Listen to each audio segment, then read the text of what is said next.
Hi there, welcome to this video. We are going to talk about graphing sine and cosine functions with parameters of A and D, which are going to be your amplitude, your A parameter, it'll vertically dilate your sinusoidal function, and the D value, which is your midline, causing a vertical translation. So that's what we're going to go ahead and learn, graph some trigonometric functions. You'll be able to identify the amplitude, the period, and the midline of a sinusoidal function and know how to find the values of sine and cosine, specifically the quadrantal values of the unit circle. So just to recap, a sinusoidal function is any function that involves additive or multiplicative transformations of f of theta, which is equal to sine theta. Sine and cosine functions are both sinusoidal functions because cosine theta is just a horizontal translation. It's a shift of the sine function. This means that the cosine function is the same as sine. It's just pi half radians to the left. And we'll go ahead and kind of look at how those functions differ. So, how do transformations affect the graph of a sinusoidal function? You'll see here in our general form of a sinusoidal function, f of theta equals a sine of b of theta plus c plus d, that we have all of these parameters, a, b, c, and d. Same for cosine. The a value in front, though, this is just like any transformation for any other function. Your a value is a vertical dilation by that factor of a. Now, if it is negative, it will cause a vertical reflection. Your b value, this is a horizontal dilation parameter. It will stretch or compress your function horizontally, and again, if that's negative, that could cause reflection. We generally don't see that, though, with sinusoidal functions. C, this is your horizontal translation, which we'll get into in future videos for B and C. And then lastly, we have D is the vertical translation. This will move us up and down, and this actually corresponds to our midline. So what you're going to see today is that the A value will change the amplitude, and your D value is going to be your midline, okay? So that's what we're going to focus on in this video. One other thing to mention, we're going to bring in period. Period for a sine and cosine function, we know values will start to repeat after 2 pi. But if I have a b value, we divide by b, okay? Or we multiply by the reciprocal of 1 over b times 2 pi. So again, we'll see that kind of in a future one. Amplitude will be your a value, your midline will be the d value. Now, here's kind of one method for graphing sine and cosine functions. One, start with the key points that represent maximums and minimums and midlines. Generally, our graph is kind of divided into fourths, and I'll show that here in a second. Then you'll go ahead and apply the transformations to the points according to the parameters, and then extend the patterns left and right and draw a smooth curve through the points. Pay attention to the end behavior, okay? So, here are some helpful characteristics to remember. The first cycle of the graph of y equals cosine theta begins at a maximum. So cosine begins at a maximum and moves towards the midline. And the first cycle of sine begins at the midline and moves towards the maximum. It's important that you understand where these functions start. And if you're ever confused, just remember y is your y value. So at angle 0, what's the y value? 0. So 0, 0. You're going to start at the midline. For cosine theta, the x value at angle 0 is 1, so that's going to be the top, the maximum value of cosine theta. If there is a reflection across the x-axis, the first cycle of the graph y equals cosine theta, again, will begin at a minimum because we're getting that reflection. So instead of starting at a max, we start at a min, and then move towards midline. If there's a reflection across the x-axis and it's sine, well, rather than moving to a maximum, you move downwards towards the minimum, okay? So let's just go ahead and, again, introduce here. Let me go ahead and zoom in for us the sine function. So here's the sine function. And again, what you need to know when you're graphing a sine function is that you're starting at a midline. So notice that there is our function. Now, the period is 2 pi. That means we're going to end back at the same exact location at 2 pi. So this is just a graph of your y values, and your x-axis are the angles, right? So at pi halves, you go ahead and you get a value of 1, right? That's the north pole. So we get a value of 1. at pi, our y value is again 0, and then at the south pole, our y value is -1. So all of these points, it's important that you understand, you start at the midline, you're going to end at the midline. Now, I did talk about splitting this into 4. So if I start here and I cut this graph, that distance, you know, between your start and your end, that's also going to be a midline. So that will be a midline. And then if I split those two distances in half, okay, these will give us our other key points, which happen to be extrema. So in this case, this is a maximum, and then this would be a minimum. Okay, so watch that same structure here when we talk about cosine. Cosine is the graph of our x values on a unit circle, and so please note I start at a maximum because angle 0, my y value is 1. So if my period is 2 pi, I'm going to end back at that same location. So our start and our stop are maximums. They'll always be maximums unless we reflect. In between, I'm going to cut this in half. Cut this in half. Here, we're going to get a minimum. And then if I cut those in half, if I cut those distances in half, right, between here pi and 0, we get midline. So you'll notice we cross our midline there. Okay, so just pay attention to the general structure and how we go ahead and do that. So let's graph our first example. Example 1. They say find the period, amplitude, and midline of each sinusoidal function and then graph the function. Important to note here, our b value is 1. You don't see it, but it's 2 pi over 1. So this is going to be 2 pi is our period. Our amplitude is the absolute value of a. So the absolute value of -1/2. So our amplitude is 1/2, but that negative definitely plays a part. We'll talk about that. And then midline is your k value. That's on the back end here, so that's going to be 0, y equals 0. Now, how I graph these, one is I go ahead and I generally graph the midline first. I like to use a dashed line to graph my midline, okay? And then I'm going to go ahead and the second thing I'm going to do is I'm going to graph my start and my stop. So 2, my start, and I guess or my end. And so what I mean by that is this is a sinusoidal function.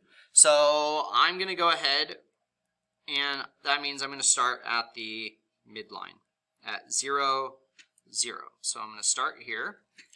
And that also means, according to my period, I'm going to end back at the same location. So one cycle will be concluded at 2 pi. So there's my start and my stop. And then here's what I do is I kind of cut this in half. So then I know I'm going to cut this distance in half. So if it's 2 pi, halfway would be pi. So there's another key point. And then in between these 2 points, I have a key point. Okay? So I'll say step 3 here, you're going to plot your key points. Okay? Now for my other key points for sine, they're going to be extrema. So normally at this x value here, I would get a maximum of 1. I would go up to 1, but notice what our a value is. It's -1/2. Negative causes reflection, so now I'm going to have to go down, and it's 1/2. So I'm going to cut that distance in half. So right here is going to be my next point. Okay, so midline, minimum, midline, and then I'm going to go up to a maximum. So this is going to be 1/2. Okay, normally this next one would be a minimum, but again, we reflected, right? And so here is your curve, smooth curve.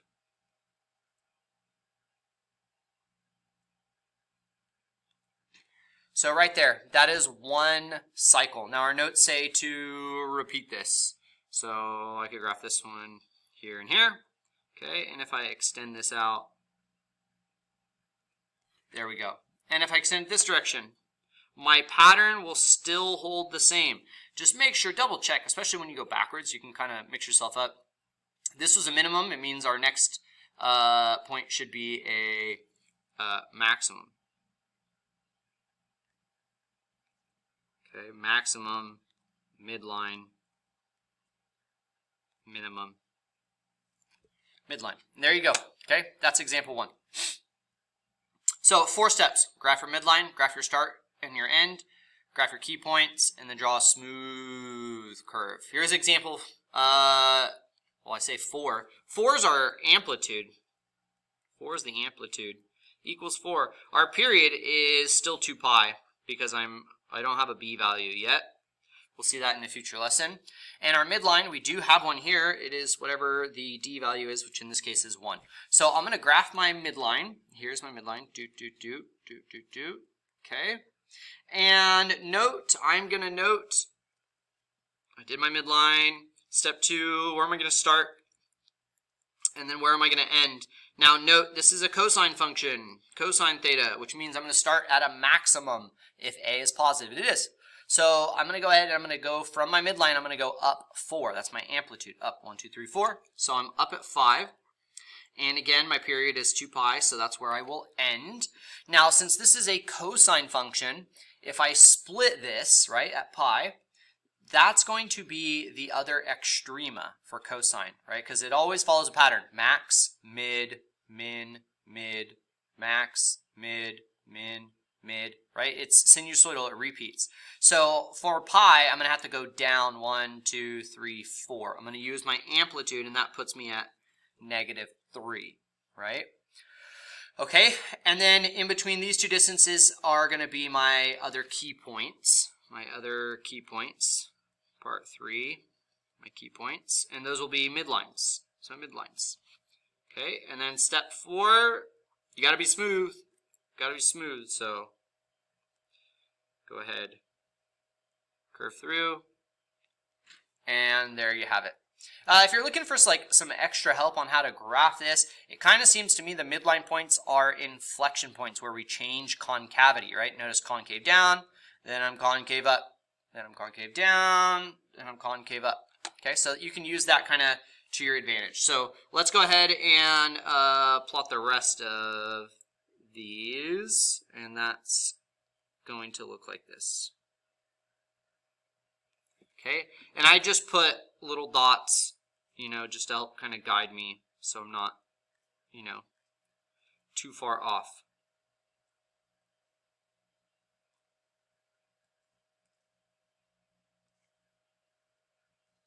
Okay, so smooth curves, be smooth. And there you go. That's how you plot a sinusoidal function. So I think I have some practice problems here. I'll have you go ahead and graph these, and then I'll check in. Here's what I'll do. I'll pause it, fill out these 3, and then your starting points, okay? And then I'll give you time to graph the rest, and then check your work.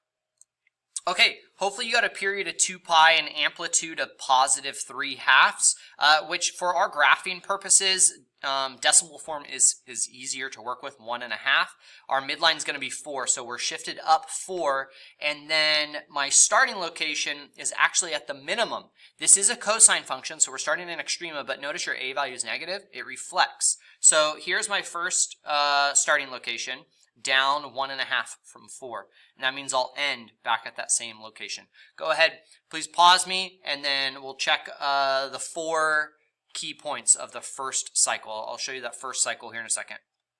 Okay, hopefully this is what you got.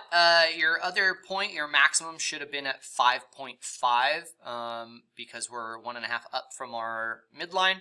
And then your key points at pi-halves and at 3 pi-halves are midline points at 4. Okay, did you get it? Awesome. Pause me one more time, and then we'll extend this all the way left and right. Voila! Is this what you got? Good job. All right, awesome. Okay, here's a simpler, more straightforward example. Please pause me. Try this example, and then you can check your work. All right, just to check in, here is the period, amplitude, and midline that you should have gotten, as well as your first cycle. So we're going to start at our midline. Our period's 2 pi, and then our amplitude is 2. So I'm going to go up 2, back to midline, down to minimum, back to midline. Okay, so please pause me, finish up graphing this. All right, here is the curve extended all the way left and all the way right. Midline of 3, amplitude of 2, distance right to your max and mins from your midline. Okay, last example, practice one here. Go ahead, pause me, and we'll check the results. Okay, checking in. Here is the first cycle. You can see that this is a sine function, so you're going to start at your midline, which is 0, and your period's 2 pi, so we'll repeat there. Halfway through will be your next midline, and then in between your midlines, you have your extrema. You're going to start with a minimum. You're going to go down because our a value is -3. Our amplitude is still a +3, but you do go down, okay? Please pause me, finish up the graph, and then check the final work. Okay, here is the graph of -3 sine of x. All right, hopefully in this video you learned how to graph a sine and cosine function given an amplitude and a midline. If you did, give this video a thumbs up. I'll catch you in the next video.